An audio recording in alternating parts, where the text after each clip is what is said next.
Sabi ni Sherwin Gonzalez, "Boss, anong negosyo mo? Bakit sugal ka lang ng sugal? At magkano ang totoong net worth mo? Totoo bang di mo naman bahay yung inuwian mo? Pakilinaw, shout out boss." Yan! Dahil nagpalipad ka na 1,000, sasagutin kita.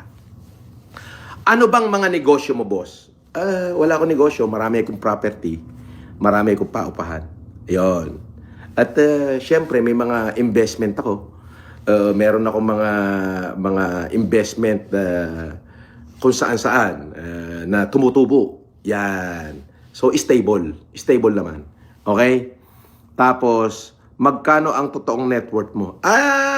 Nung tumakbo kong senador, nag-file ako ng SOSE.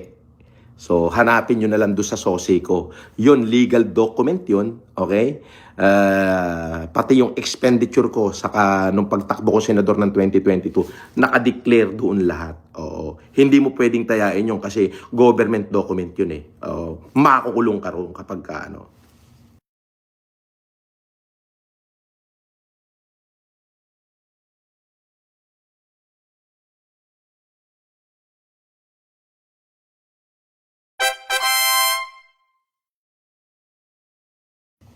Regarding dyan sa bahay mo, totoo bang di mo naman bahay yung inuuwian mo? Pakilinaw. Yes. Yes. Yes.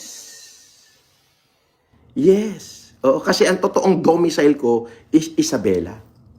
Yan ang domicile ko. Andyan ang property ko, bahay ko, kaharian ko, lupain ko, taniman ng mais, taniman ng palay, taniman ng kamuting kahoy, taniman ng mangga, palaisdaan. Diyan ang domicile ko at nagbabayad ako ng tax sa local government. Okay?